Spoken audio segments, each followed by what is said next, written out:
I'm Victor George. We're at the Victor George Spirit headquarters over here in Fort Lauderdale, Florida. I'm the CEO and founder, and welcome to our space. This is kind of where it all started. So this was like my original line that I started back in 2007. And then this was the next one that we came out with, which is what's currently out now. The gin came from a distillery I bought 2 years ago called Palm Beach Distillery. We since have shut it down since we're building a new distillery over here on Sistrum, which you'll see later. And then we released the bourbon, the caramel vodka, and again, this is a rum that I aged for 3 years in bourbon barrels. And so I just released that out. It was a one-time limited edition. 1738 symbolizes the first year in America where Black people could live free. What does that mean?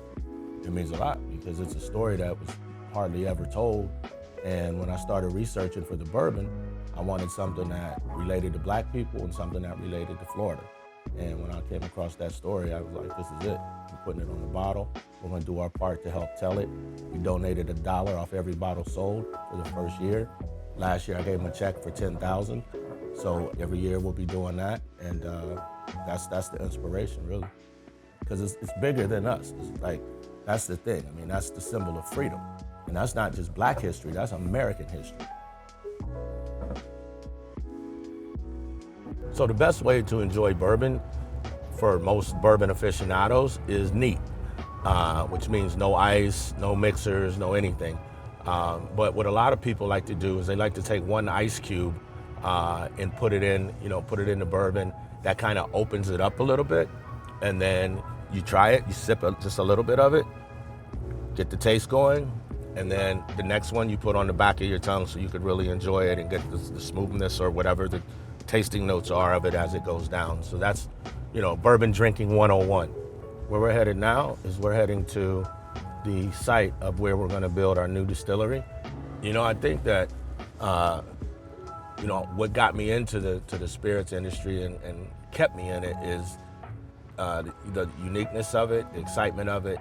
It's entertainment in a way, which is my background. And, you just try different things until you find that thing that you fall in love with. And that's what I did.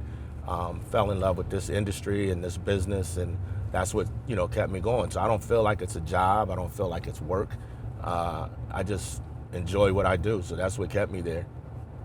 So this lot right here on the north side, this is where the actual distillery is going to go. It's about a 17,000 square foot building. It has, on the front side, which is right here, on the ground floor, it'll have a restaurant. It'll have a wraparound patio. On the second floor right here is a cigar bar and lounge, and that'll also have a balcony. And then you'll have steps over here, elevators on the inside. On the back side of the restaurant will be the actual distillery. So it'll have like glass where you can see, like if you're sitting down having dinner, you can see people bottling, stuff like that. It'll have a rooftop patio bar that'll be open on the weekends. This is gonna break ground next month. So I'll be taking the tree out, we'll start, laying the foundation and all that kind of stuff. And I was saying, like, we're not moving over here out of necessity. I'm doing it to invest in my own community. And so if we have a thriving business, why not bring it to our own community? Our overall goal, is to, probably be one of the largest, if not the largest, Black-owned spirits companies in the world. That's always been a goal of mine, a dream of mine, and something that I worked hard for. And not just to say, hey, we got the trophy, we're the biggest. It has nothing to do with that. It's more to show other people that it can be done. Like if you set your goal, you stay the course, that it can be done. You can do things that have never been done. And that's what keeps my eye on the prize.